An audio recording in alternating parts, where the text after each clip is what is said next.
So, as we are talking about a massive transformation initiative that this entire presentation is about, we're taking on a whole lot of different topics, and we are saying for all of those, where are the opportunities that lie ahead of Pakistan, and what Pakistan could be doing, what Pakistanis could be doing to channelize our actions and our strengths in all those different areas.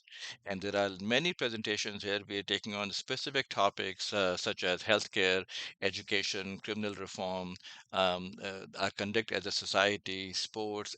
We've got a list of more than 25 different topics, and we're going through a detailed presentation on all of those topics, and they'll come with the current state of the affairs.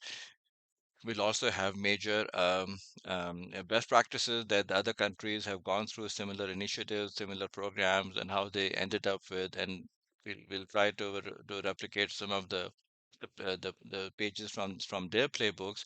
We'll share those information as well. So as a part of that, in an earlier presentation, we mentioned the value of having a team of supporters who are with you on the journey and who support you every step of the way. Imagine how easy it is for you to go through any transformation when we're all doing it together. So we have got other presentations on what role media could play in the process. We've got other presentations on the religious institutions, on the government offices and entities. Let's now talk about the Pakistani diaspora, the people who are living all over the world, not within Pakistan, but our loyalties, our heart still lives with Pakistan and beats with what's going on our homeland. Apparently, by some rough estimate, there are about 10 million of us living abroad. So I'm addressing those 10 million of us. So what can we do? So again, there are some recommendations here, but for all of these, there are some caveats, and I would love to point out the caveats as well. It's not just so we're not suggesting that we blindly follow them and at a personal cost to our quality of life, to our personal desires. So let's figure out what they are, and again, there could be some corrective measures in all of them. Let's take the first one, for example, buy Pakistani goods and support Pakistani exports. So, as a part of this initiative, as a part of this massive transformation project, we are supporting complete revamp of how we operate in terms of our manufacturing economy. Pakistan used to be a strong manufacturing state, but over years, maybe lack of focus, maybe lack of direction, maybe lack of leadership, we have dwindled it down to a minimal level. Now, again, maybe a bit of an exaggeration here, but all we do is undergarments and socks. That's all we produce and export. Imagine what difference are we making to the world? Not much if that's all we are confining ourselves to. So hopefully, as a part of this transformation, we'll come up with industries. Will Pakistan will resume or will restart the massive manufacturing within our shores. So when that happens, when the Pakistani goods start coming out, we must be willing and ready to support them as much as possible.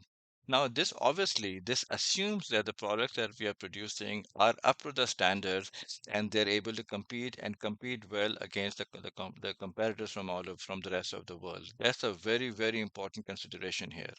We cannot be a country that does produce goods, but at the B, C, or D level. That's not the grade that we want. We want to have A level, A grade products. So for Pakistan to not just begin the manufacturing, but also bring it to a point, raise it to the point where they are able to compete well against the rest of the world. So when that happens, let's all agree that we'll support them as much as possible. And if you've got even if we might have comparable options, even we might have easier and more convenient option, we'll still try to support the Pakistani goods and the Pakistani exports. And similar to that, Pakistan's creation in art, in other kinds of media, are cultural exports. Let's promote that. Let's heavily promote that as well, as much as possible, and seek opportunities for business development. As Pakistan goes through, hopefully, keeping our fingers crossed here, some massive waves of transformation as we are building up new industries, as startups are spawning up, and then they are taking on specific areas where there's designing new products, new services, new digital products. All we are talking about revamp of our tourism industry, healthcare system, whatever it might be.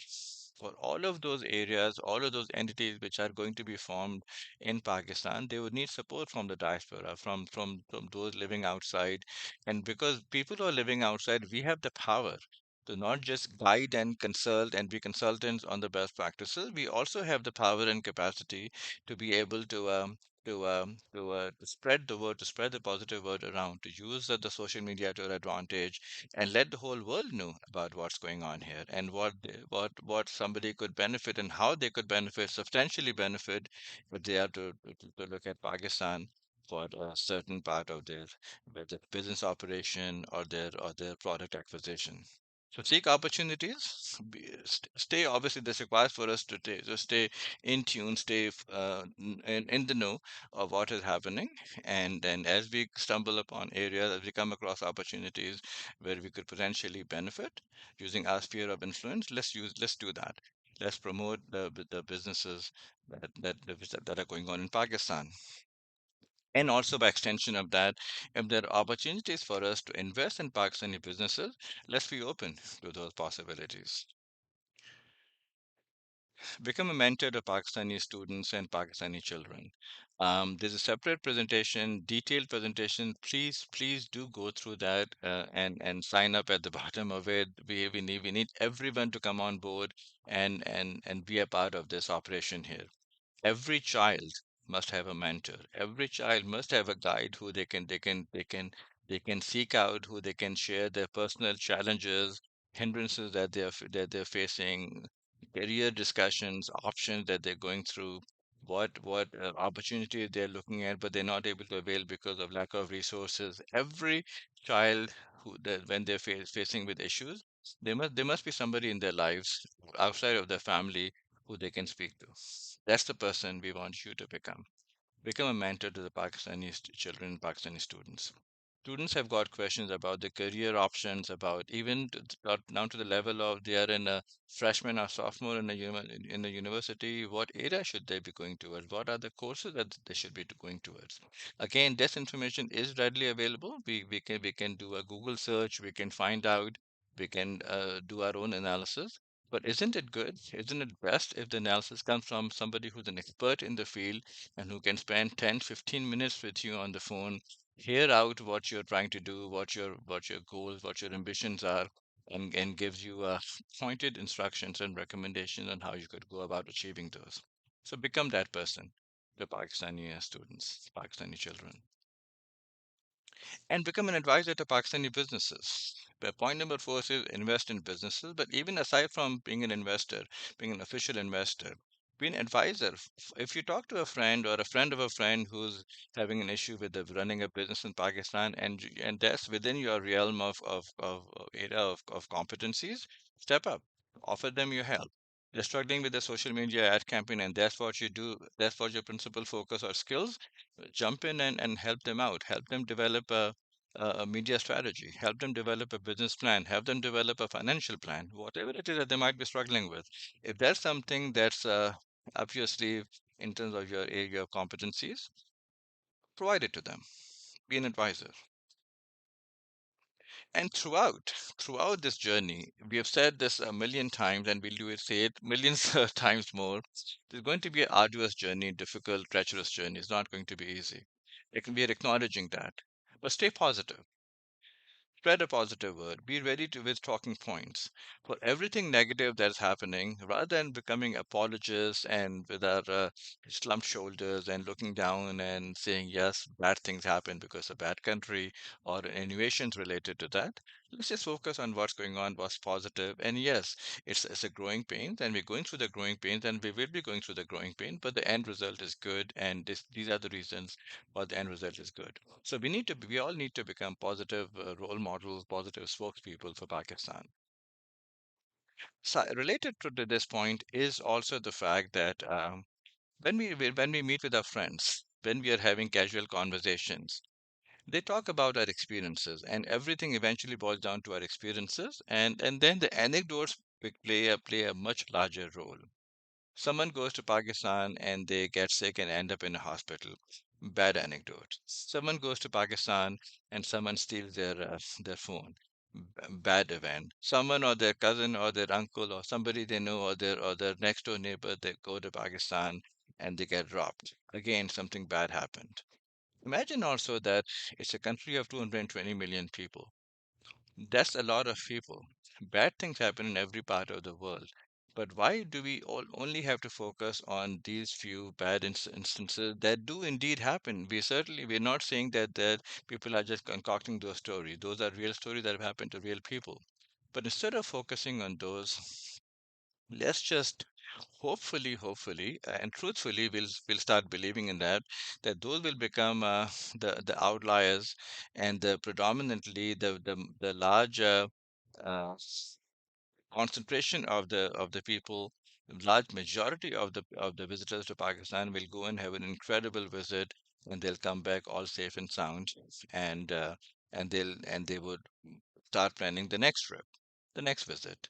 That's the kind of a Pakistan that we all want, we all desire, and but let's focus on that aspect of it, and not just on the negativity or the anecdotal experiences that people are sharing, acknowledging once again that those are not wrong, that they are not incorrect experiences that people are sharing. Bad things have happened to people, bad things have happened to good people, to really good people.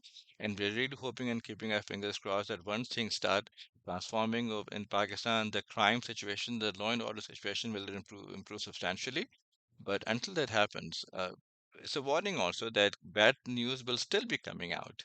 But let's still try to find something positive in every situation.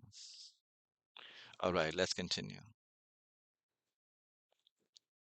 We just pointed this out earlier and just reminding you again, we're not alone. You and I going through this presentation, we are not alone. There are 10 million of us out there. Let's channelize. Let's put our hands together and let's do something collectively. And as long as there is an underlying, there's a movement on the ground, we can all be a part of a huge success in a short amount of time.